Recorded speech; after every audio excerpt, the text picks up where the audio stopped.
दोस्तों LLB six semester न्याय साम्य एवं वैश्वासिक संबंध जो हमारा तृतीय प्रश्न पत्र है equity trust and fiduciary relations उसके 50 महत्वपूर्ण प्रश्न इस वीडियो में हैं। चैनल को सब्सक्राइब कर लीजिएगा। इस चैनल में आपको एलएलबी के समस्त सेमेस्टर्स के लिए एमसीक्यूज मिलेंगे। देखेंगे प्रश्न नंबर 1, साम्य का अर्थ है। साम्य का क्या अर्थ है? औचित्य अथवा निकाय अथवा मामला या विधि। तो जो साम्य का अर्थ है इसका औचित्य। साम्य का क्या अर्थ है? औचित्य। नेक्स्ट क्वेश्चन नंबर 2, साम्य कतिपय नियमों का ऐसा समूह है जो मूल व्यवहार विधि का सहवर्ती है, जो सुस्पष्ट सिद्धांतों पर आधारित है और जो उन सिद्धांतों में अंतर्निहित एक श्रेष्ठतम पवित्रता के कारण संयोगवश व्यवहार विधि को निष्प्रभावी बनाने की क्षमता रखता है। यह परिभाषा किसकी है? सर हेनरी मैन की या स्टोरी की या ब्लैकस्टोन की या स्नेल की? तो इसका उत्तर नंबर आ सही है, सर हेनरी मैन। साम्य कतिपय नियमों का ऐसा समूह है जो मूल व्यवहार विधि का सहवर्ती है, जो सुस्पष्ट सिद्धांतों पर आधारित है और जो उन सिद्धांतों में अंतर्निहित एक श्रेष्ठतम पवित्रता के कारण संयोग बस व्यवहार विधि को निष्प्रभावी बनाने की क्षमता रखता है। यह परिभाषा किसकी है? सर हेनरी ब्लैकमैन की। प्रश्न नंबर 3, 13वीं सदी में कौन सा शाही न्यायालय नहीं था? नंबर आ किंग्स बेंच, नंबर बा कॉमन प्लीज, नंबर सा एक्सचेकर, नंबर दा जुडिशियरी। प्रश्न नंबर 3 का द ऑप्शन सही है, जुडिशियरी। 13वीं सदी में जुडिशियरी नाम का कोई शाही न्यायालय नहीं था। प्रश्न नंबर 4, चांसरी न्यायालय द्वारा कितने प्रकार के अधिकार क्षेत्रों का प्रयोग होता था? नंबर आ 1, नंबर बा 2, नंबर सा 3 और नंबर दा 4। प्रश्न नंबर 4 का जो उत्तर है वो नंबर 7 सही है, 3। चांसरी न्यायालय द्वारा कितने प्रकार के अधिकार क्षेत्रों का प्रयोग होता था? 3 प्रकार के अधिकार क्षेत्रों का प्रयोग चांसरी न्यायालय द्वारा होता था। प्रश्न number 5, common law procedure act कब लागू हुआ? कॉमन लॉ प्रोसीजर एक्ट कब लागू हुआ? 1854 को, 1859 को, 1860 को या 1861 को? तो जो कॉमन लॉ प्रोसीजर एक्ट है वो कब लागू हुआ? ये लागू हुआ 1854 को। कॉमन लॉ प्रोसीजर एक्ट 1854 को लागू हुआ। प्रश्न नंबर 6 देखेंगे, एडवर्ड प्रथम के शासनकाल में सामान्य विधि जो कॉमन लॉ का प्रचलन था, निम्नलिखित में से न्यायालय में किस न्यायालय द्वारा इसका प्रशासन नहीं किया गया था?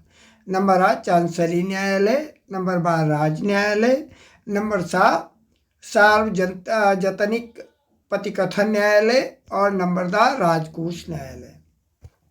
प्रश्न नंबर 6 है, इसका आ उत्तर सही है, चांसरी न्यायालय। एडवर्ड प्रथम के शासनकाल में जो सामान्य विधि का प्रचलन था, निम्नलिखित में से किस न्यायालय द्वारा इसका प्रशासन नहीं किया गया? वह है चांसरी न्यायालय। नेक्स्ट क्वेश्चन नंबर 7 देखेंगे। प्रश्न नंबर 7, इंडियन मेजॉरिटी एक्ट 1875 में वयस्कता की आयु कितनी निर्धारित की है? आ 19 वर्ष, बा 18 वर्ष, सा 17 वर्ष और दा 21 वर्ष। तो इंडियन मेजॉरिटी एक्ट 1875 में जो वयस्कता की आयु है वो 18 वर्ष निर्धारित है। नेक्स्ट क्वेश्चन देखेंगे, कब चांसलर को पने नाम से न्याय प्रशासन करने का अधिकार मिल गया? तो कब चांसलर, ये थोड़ा गलत है, यहाँ पने की जगह अपने है।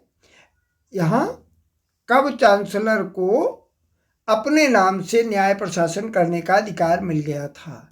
नंबर आ सन 1471 को, नंबर बा सन 1472 को, नंबर 7 सन 1473 को और नंबर दा सन 1474 को।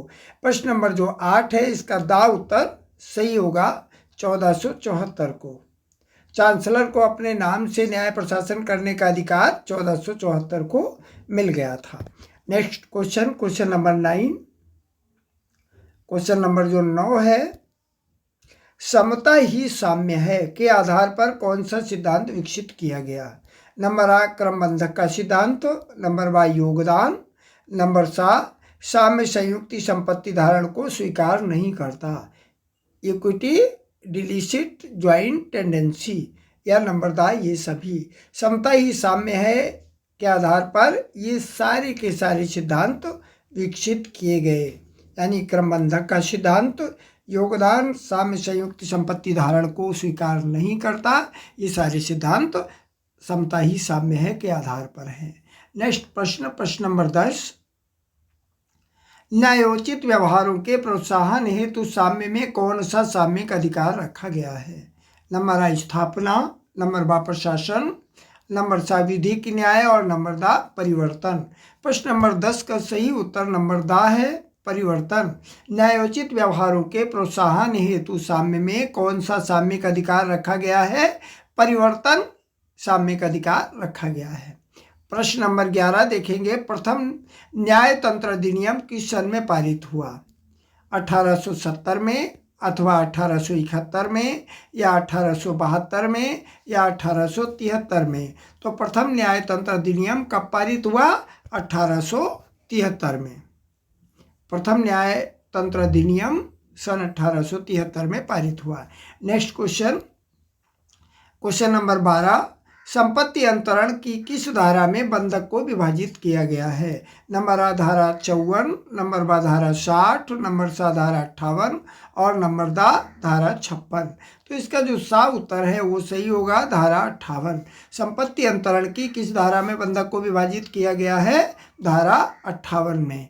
Next question, question number 13।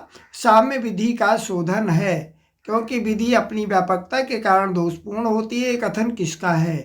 Henry man का है, बेस्ट जज का है, अथवा प्लेटो का है, अथवा अरस्तु का है? तो जो प्रश्न नंबर 13 है इसका सही उत्तर होगा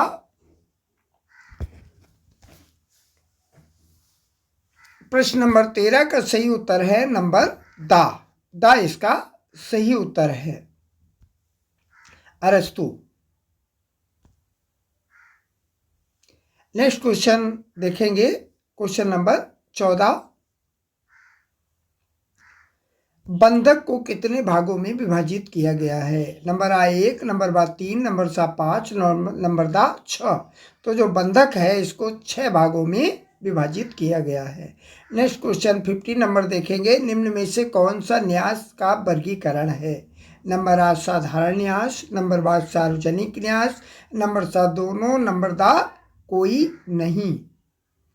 तो नंबर सा इसका सही उत्तर होगा। आप लोगों से निवेदन है 1 सेकंड के लिए वीडियो पास करके आप वीडियो को लाइक भी कर सकते हैं, सब्सक्राइब भी कर सकते हैं, जिससे हमारा भी प्रोत्साहन हो सके। नेक्स्ट क्वेश्चन, क्वेश्चन नंबर 16 देखेंगे, अत्याचार अथवा दमन को रोकने के लिए साम्यिक अधिकार से निम्नलिखित में से कौन सा विषय है जिसे सम्मिलित नहीं किया गया है?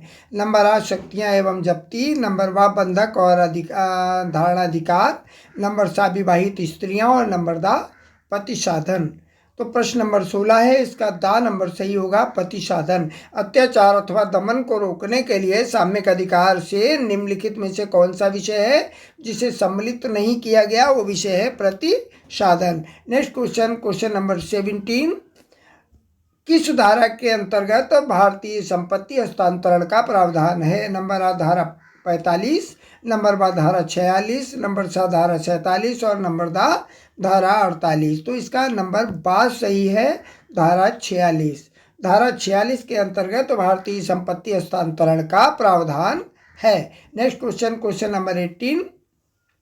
भारतीय संपत्ति अंतरण अधिनियम 1882 की किस धारा में चयन का सिद्धांत है? 1882 की किस धारा में चयन का सिद्धांत है? धारा 32 में, धारा 33 में, धारा 34 में, या धारा 35 में? तो इसका नंबर दा सही होगा, धारा 35 में। भारतीय संपत्ति अंतरण अधिनियम 1882 की किस धारा में चयन का सिद्धांत है? धारा 35 में। प्रश्न नंबर 19 देखेंगे, कौन सा व्यक्ति न्यासी हो सकता है? भारत संघ या राज्य या विदेशी व्यक्ति या सभी? प्रश्न नंबर जो 19 है उसका नंबर द सही है, सभी। कौन व्यक्ति न्यासी हो सकता है? सभी न्यासी हो सकते हैं। नेक्स्ट क्वेश्चन, क्वेश्चन नंबर 20 देखेंगे। निम्नलिखित में से कौन सी अवस्था ऐसी है जिसमें समता ही साम्य है सूत्र का प्रयोग नहीं किया जाएगा? नंबर आ चुनाव में, नंबर व अंशदान में, नंबर 7 संयुक्त आभोग अथवा भूधारण में, और नंबर द संपत्ति का आनुपातिक वितरण इसमें। तो इसका जो आ सही है चुनाव। निम्न कौन सी अवस्था ऐसी है जिसमें समता ही साम्य सूत्र का प्रयोग नहीं किया जाएगा? वो है चुनाव। चुनाव में समता ही साम्य है, इस सूत्र का प्रयोग नहीं किया जाएगा। Next question, question number 21। पालन का साम्यिक सिद्धांत किस सूत्र पर आधारित है? जो पालन का साम्यिक सिद्धांत है यह किस सूत्र पर आधारित है? नंबर आ साम्य विधि का अनुसरण करता है, नंबर बा साम्य ही साम्य है, नंबर 7 साम्य दायित्व की पूर्ति का आशय अभ्यारोपित करता है, और नंबर 10 साम्य उसी को किया मानता है जो किया जाना चाहिए। तो नंबर 7 इसका सही उत्तर होगा, साम्य दायित्व की पूर्ति का आशय अभ्यारोपित करता है। Next question, question number 22।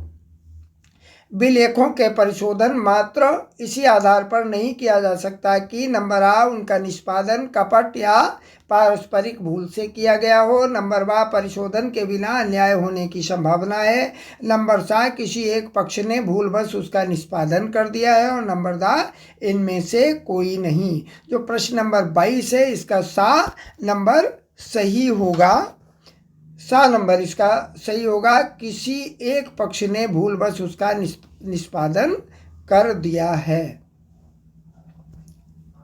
ये इसका सही उत्तर होगा। Next question, question number 23।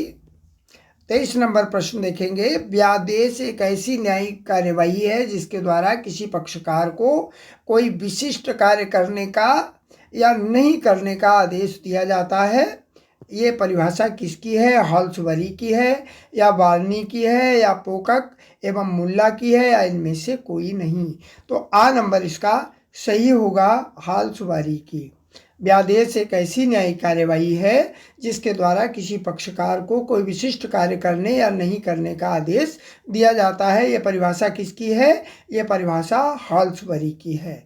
Next question, question number 24 देखेंगे। अस्थाई व्यादेश, अस्थाई व्यादेश है ये सदा सदा के लिए अनुदत्त किया जाता है अथवा केवल बाद के अंतिम निस्तारण तक के लिए अनुदत्त किया जाता है, या केवल साक्ष्य पेश होने तक के लिए अनुदत्त किया जाता है, या इनमें से कोई नहीं। प्रश्न नंबर जो 24 है इसका सही उत्तर होगा नंबर बा, केवल बाद के अंतिम निस्तारण के लिए अनुदत्त किया जाता है। Next question, question number 25।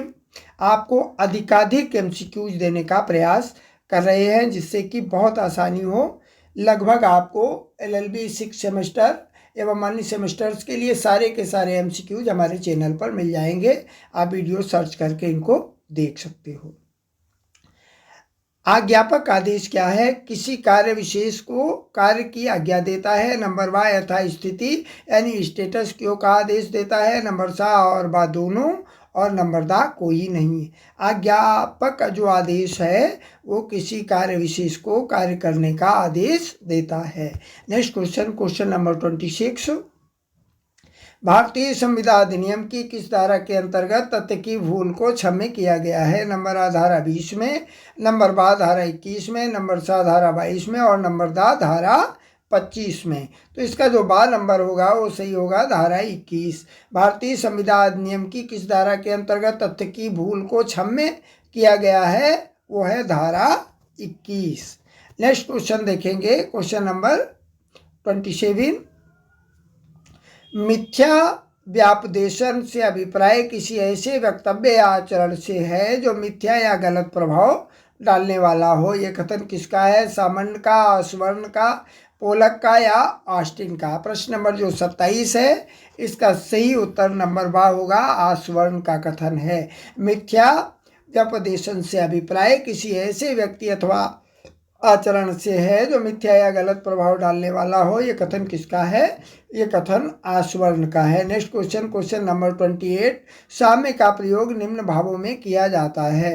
Number आ मूलार्थ भाव, नंबर बा सामान्य भाव, नंबर सा रोमन भाव और नंबर दा ये सभी। प्रश्न नंबर जो 28 है इसका दा नंबर सही होगा ये सभी। Next question, question number 29। प्रश्न नंबर 29 देखेंगे। साम्य से अभिप्राय है मनुष्य के व्यवहारों में नैसर्गिक न्याय, ईमानदारी और सच्चाई हो और उसका आधार यही विशेषताएं हों का तात्पर्य निम्न में से है। सामान्य भाव से या आंग्ल भाव से, रोमन भाव से अथवा मूलार्थ भाव से। तो इसका जो उत्तर होगा वो नंबर आ सही होगा, सामान्य भाव से। साम्य से अभिप्राय मनुष्य के व्यवहारों में नैसर्गिक न्याय, ईमानदारी और सच्चाई हो और उसका आधार यही विशेषताएं हों का तात्पर्य सामान्य भाव से है। नेक्स्ट क्वेश्चन, क्वेश्चन नंबर 30 देखेंगे। प्रश्न नंबर 30। साम्य शब्द का शाब्दिक अर्थ क्या है? नंबर आ प्राकृतिक विधि पर आधारित अधिकार, नंबर बा न्याय, नंबर सा उचित व्यवहार, नंबर दा उपरोक्त सभी। प्रश्न नंबर जो 30 है इसका दा नंबर सही होगा, उपर्युक्त सभी। नेक्स्ट क्वेश्चन, क्वेश्चन देखेंगे 31। यह परिभाषा किस विधिवेत्ता ने की है कि जहाँ विधि अपनी व्यापकता के कारण त्रुटिपूर्ण हो जाती है वहाँ साम्य विधि का सुधार होती है? ये वेस्ट का है अथवा सर हेनरी मैन का है अथवा अरस्तु का है या प्लेटो का है? परिभाषा ये किसकी है कि जहाँ विधि अपनी व्यापकता के कारण त्रुटिपूर्ण हो जाती है वहाँ साम्य विधि का सुधार होती है। ये कथन है एरिस्टोटल का यानी अरस्तु का। प्रश्न नंबर 32 देखेंगे। Question number 32। इंग्लैंड में साम्य की उत्पत्ति किस न्यायालय में हुई? जनता के न्यायालय में, चांसरी न्यायालय में या उपर्युक्त दोनों या कोई नहीं? तो इंग्लैंड में साम्य की उत्पत्ति हुई चांसरी न्यायालय में। चांसरी न्यायालय इसका सही उत्तर है। नेक्स्ट क्वेश्चन देखेंगे। Question number 33। क्वेश्चन नंबर जो 33 है। विधि प्रणालियों में प्रचलित विधि के अलावा न्यायाधीश को सविवेक की शक्ति होती है जिससे वे प्रचलित विधि की कठोरता या कमियों को दूर कर सकें। इसी व्यवस्था को साम्य कहा जाता है। यह परिभाषा किसी विधि शास्त्री ने दी है? हेनरी लेवी उलमैन ने या स्नेल ने या एलन ने या प्लेटो ने? तो यह सही परिभाषा है एलन की। एलन की परिभाषा है कि विधि प्रणालियों में प्रचलित विधि के अलावा न्यायाधीश को स्वविवेक की शक्ति भी होती है जिससे कि वो प्रचलित विधि की कठोरता और कमियों को दूर कर सके। नेक्स्ट क्वेश्चन, क्वेश्चन नंबर 34 देखेंगे। प्रश्न नंबर 34। साम्य नियमों का समूह है जिसका प्रारंभिक क्षेत्र न ही रूढ़ियां हैं और न ही लिखित विधि बल्कि अंतःकरण में वे अज्ञापक समादेश हैं जिनका विकास चांसरी न्यायालयों में हुआ। ये परिभाषा किसकी है? स्नेल की, जेवेस्ट की, सर हेनरी लेवी उलमैन की या प्लेटो की? जो ये परिभाषा है प्रश्न नंबर 34 इसका सा नंबर सही होगा हेनरी लेवी उलमैन की। साम्य नियमों का समूह है जिसका प्रारंभिक क्षेत्र न ही रूढ़ियां हैं और न ही लिखित विधि बल्कि अंतःकरण में वे अज्ञापक समादेश हैं जिनका विकास चांसरी न्यायालयों में हुआ। ये परिभाषा किसकी है? हेनरी लेवी उलमैन की। Next question, question number 35। साम्य प्राचीन और वर्तमान काल में विधि विशेषज्ञों द्वारा स्थापित की गई और स्वीकृत है। इस अर्थ में साम्य का विधि शास्त्री की प्रत्येक विचारयुक्त प्रणाली में यदि नाम में नहीं तो कम से कम सार में स्थान होना चाहिए। यह कथन किसका है? अरस्तु का या हेनरी का या स्टोरी का या प्लेटो का? तो नंबर सा इसका सही उत्तर होगा। ये स्टोरी का कथन है कि साम्य प्राचीन और वर्तमान काल में विधि विशेषज्ञों द्वारा दी गई स्वीकृति है और इस अर्थ में साम्य का विधि शास्त्री की प्रत्येक विचारयुक्त प्रणाली में यदि नाम में नहीं तो कम से कम सार में तो स्थान होना चाहिए। Next question number 36। किस सन तक इंग्लैंड में दो प्रकार के न्यायालय थे? 1875 तक, 1880 तक, 1876 तक या 1873 तक? प्रश्न नंबर जो 36 है इसका सही उत्तर होगा नंबर दा 1873 तक। 1873 ईस्वी तक इंग्लैंड में 2 प्रकार के न्यायालय थे। Next question, question number 37। प्रश्न नंबर जो 37 है, रोमन और आंग्ल साम्य के मध्य समानता को निम्न प्रकार से व्यक्त किया जा सकता है। नंबर आ, दोनों का समान रूप से उद्देश्य प्राचीन विधि को कठोरता और अपर्याप्तता को दूर करना था। नंबर बा, दोनों की प्राचीन विधि को अनिरसित छोड़ दिया था। नंबर सा, कुछ विषयों में दोनों प्राचीन विधि पर आधारित है। और नंबर दा, ये सभी। प्रश्न नंबर जो 37 है, इसका दा नंबर सही होगा, ये सभी। प्रश्न नंबर 38 देखेंगे। किसने कहा कि तर्क के आधार पर आधारित सिद्धांत का पालन न किया गया तो न्याय की असफलता होगी? तर्क के ये सिद्धांत साम्य के सिद्धांत कहे जा सकते हैं। ये प्लेटो का कथन है, बनर्जी का या बृहस्पति का या कोई नहीं। प्रश्न नंबर जो 38 है, इसका सही उत्तर नंबर सा होगा, बृहस्पति। किसने कहा कि यदि तर्क पर आधारित सिद्धांत का पालन न किया गया तो न्याय की असफलता होगी? तर्क के ये सिद्धांत साम्य के सिद्धांत कहे जा सकते हैं, यह बृहस्पति का कथन है। प्रश्न नंबर 39 देखेंगे। Question number 39। किस बाद में यह मत प्रकट किया गया कि इस देश में हमने उन सभी नियमों का संहिताकरण कर लिया है जिनका प्रयोग इंग्लैंड में चांसरी न्यायालय अपने साम्य अधिकार क्षेत्र के अंतर्गत करता था? नंबर आ, official trustee of West Bengal बनाम सचिंद्र 1969। और नंबर बी, राधा रानी बनाम हनुमान प्रसाद। नंबर सा और बा दोनों। और नंबर दा, कोई नहीं। तो आ नंबर ही इसका सही होगा, official trustee of West Bengal बनाम सचिंद्र। किस बाद में ये मत प्रकट किया गया कि इस देश में हमने उन सभी नियमों का संहिताकरण कर लिया है जिनका प्रयोग इंग्लैंड में चांसरी न्यायालय अपने साम्य अधिकार क्षेत्र के अंतर्गत करता था? यह official trustee of West Bengal बनाम सचिंद्र 1969 के अंतर्गत है। Next question, question number 40। प्रश्न नंबर 40 है, इंग्लैंड की सामान्य विधि को निम्न भागों में विभाजित किया जाता था। नंबर आ, संवैधानिक विधि। नंबर बा, सामान्य विधि। नंबर सा, साम्य विधि। और नंबर दा, ये सभी। तो नंबर दा ही इसका सही उत्तर होगा, ये सभी। इंग्लैंड की सामान्य विधि को निम्न भागों में विभाजित किया गया है, तो ये सारी विधियां हैं, सांविधिक, सामान्य और साम्य, सभी। Next question, question number 41। Sikh विधिवेत्ता का कथन है कि ये अपूर्ण आंग्ल पाठ्यग्रंथों के संस्करणों के जो अति आधुनिक नहीं है, अपूर्ण ज्ञान से कुछ ही अधिक हैं। आ मेटलैंड, बा प्लेटो, सा जेम्स स्टीफेन और दा बनर्जी। तो जो इसका उत्तर होगा वो सा नंबर सही होगा, जेम्स स्टीफेन। सिख विधिवेत्ता का कथन, ये अपूर्ण आंग्ल पाठ्यग्रंथों के संस्करणों के जो अति आधुनिक नहीं है, अपूर्ण ज्ञान से कुछ ही अधिक हैं, ये जेम्स स्टीफेन का कथन है। Next question, question number 42। किस बाद में ये निर्णित हुआ? क्वेश्चन नंबर 42 देखेंगे। किस बाद में निर्णित हुआ कि न्याय, साम्य और अंतःकरण के सिद्धांत कुछ अपवादों को छोड़कर आंग्ल विधि के नियमों के समान हैं? आ, शिवरतन सिंह बनाम करण सिंह। नंबर वा, वालमन सिंह बनाम आलमदी। नंबर सा, भगवान दास बनाम गिरधारी लाल। और नंबर दा, कोई नहीं। तो जो इसका आ उत्तर होगा वो सही होगा, शिवरतन सिंह बनाम Karan Singh. Next question, question number 43।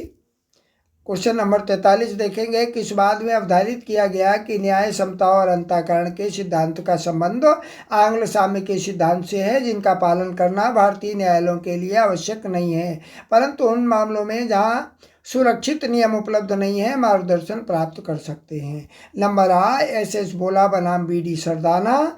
Number B, Baghela Rai Singh बनाम शेख मसलुद्दीन। नंबर सा, पैटिंसन बनाम विंध्या देवी। और नंबर दा, ये सभी। प्रश्न नंबर जो 43 है, इसका नंबर 7 सही होगा, पैटिंसन बनाम विंध्या देवी। नेक्स्ट क्वेश्चन देखेंगे, क्वेश्चन नंबर 44। किस बाद में ये कहा गया कि हिंदू मुस्लिम संपत्ति और परिवार विधि को प्रभाव देने के लिए आंग्ल न्यायालयों से प्राप्त किए गए साम्य नियमों की उत्पत्ति और विकास समय समय पर उत्पन्न आवश्यकताओं का परिणाम था? नंबर आ, अयोध्या प्रसाद बनाम चंदनलाल। नंबर बा, इनरिकहान दास नारन दास। और नंबर सा और बा दोनों। नंबर दा, कोई नहीं। तो इसका जो उत्तर होगा नंबर बा सही होगा, इंद्रिकहान दास नारायण दास। नेक्स्ट क्वेश्चन देखेंगे, क्वेश्चन नंबर 45। क्वेश्चन नंबर जो 45 है, किस विद्वान द्वारा ये स्वीकार किया गया कि इंग्लैंड का चांसरी न्यायालय अंतःकरण का न्यायालय था। प्रथा तथा न्यास के विषयों पर अपना अधिकार क्षेत्र प्रयुक्त करते समय चांसरी न्यायालय केवल विश्वास के आधार पर कार्य करते थे। ये कथन है प्रोफेसर एलन द्वारा, हैटन द्वारा, मेटलन द्वारा या ये सभी। प्रश्न नंबर जो 45 है, इसका उत्तर नंबर आ सही होगा, प्रोफेसर एलन द्वारा। नेक्स्ट नंबर क्वेश्चन नंबर 46 देखेंगे। प्रश्न नंबर 46, यार के आर्क बिशप कार्डिनल पूल से किस सन तक अंतिम महान पादगी चांसलर थे। नंबर आ सन 1515 से 1529 तक, नंबर बा सन 1528 से 1540 तक, नंबर 7 सन 1530 से 1535 तक और नंबर दा सन 1545 से 1550 तक। प्रश्न नंबर जो 46 है, इसका आ नंबर सही होगा, सन 1515 से 1529 तक। क्वेश्चन नंबर 47, चांसरी न्यायालय द्वारा प्रशासित न्याय निम्न भागों में श्रेणीबद्ध किया गया है। नंबर आ वे मामले जिनमें सामान्य विधि अनुतोष नहीं देती थी। नंबर बा वे मामले जिनके लिए सामान्य विधि के अंतर्गत बिन विलंब और टेढ़ी कार्यवाही के पर्याप्त उपचार उपलब्ध था। नंबर 7 सामान्य विधि के अंतर्गत जो प्रमाण उपलब्ध नहीं हो सकते थे उनको साम्या अपनी विशिष्ट प्रक्रिया के द्वारा प्राप्त कर सकता था। दा उपर्युक्त सभी। तो चांसरी न्यायालय द्वारा प्रशासित न्याय निम्न भागों में श्रेणीबद्ध किया गया है। ये सभी भाग हैं वे मामले जिनमें सामान्य विधि अनुतोष देती थी, या फिर वे मामले जिनके लिए सामान्य विधि के अंतर्गत बिन विलंब और टेढ़ी कार्यवाही के पर्याप्त उपचार उपलब्ध नहीं था। और नंबर 7 सामान्य विधि के अंतर्गत जो प्रमाण उपलब्ध नहीं हो सकते थे उनको साम्या अपनी विशिष्ट प्रक्रिया द्वारा प्राप्त कर सकता था। नेक्स्ट क्वेश्चन, क्वेश्चन नंबर 48, कोलस बनाम होम एंड कॉलोनियल स्टोर्स का बाद किससे संबंधित है। अनन्य क्षेत्राधिकार से, समवर्ती अधिकार क्षेत्र से, सहाय्य अधिकार क्षेत्र से या उपर्युक्त सभी। प्रश्न नंबर जो 48 है, इसका सही उत्तर होगा नंबर दा उपर्युक्त सभी। कोल्स बनाम होम एंड कॉलोनियल स्टोर्स का बाद किससे संबंधित है। अनन्य क्षेत्राधिकार से, समवर्ती क्षेत्राधिकार से या सहाय्य अधिकार क्षेत्र से। नेक्स्ट क्वेश्चन, क्वेश्चन नंबर 49, यद्यपि साम्य नियमों के अधिकांश भाग और विधि नियमों में सामंजस्य था, परंतु दूसरी ओर अधिकांश साम्य नियम विशेषतया वे जो अनन्य और सहाय्य अधिकार क्षेत्र के अंतर्गत आते थे विधि नियमों के विपरीत थे, जो विधि नियमों को कुछ सीमा तक निरस्त अथवा नकारात्मक बना देते थे। ये मत किसका है, हेनबरी का, ब्लैकस्टोन का या होफील्ड का, या इनमें से कोई नहीं। तो सा नंबर सही होगा होफील्ड। आप सब लोग चैनल को सब्सक्राइब कर लीजिएगा क्योंकि इस चैनल पर 6 सेमेस्टर के सभी प्रकार के कंटेंट आपको मिलेंगे। नेक्स्ट क्वेश्चन या कुछ विशेष आपको चाहिए हो उसके लिए आप कमेंट अवश्य करिएगा। एक प्यारी सी कमेंट, अच्छा है या नहीं है, नकारात्मक भी कमेंट करना आपका अधिकार है। प्रश्न नंबर 50 देखेंगे। प्रश्न नंबर 50 है, किसने कहा कि सचमुच मेटलैंड और होफील्ड में अंतर केवल अनुभूति अथवा अभिव्यक्ति का है। ब्लैकस्टोन का कथन है या डॉक्टर हेनबेरी का या होफील्ड का या प्लेटो का। प्रश्न नंबर जो 50 है, इसका वाह नंबर सही होगा डॉक्टर हेनबेरी। किसने कहा कि सचमुच मेटलैंड और होफील्ड में अंतर केवल अनुभूति अथवा अभिव्यक्ति का है। ये डॉक्टर हेनबेरी का कथन है। वीडियो पूरा सुनने के लिए बहुत बहुत धन्यवाद। एक लाइक और एक कमेंट भी अवश्य करिएगा। जय हिंद।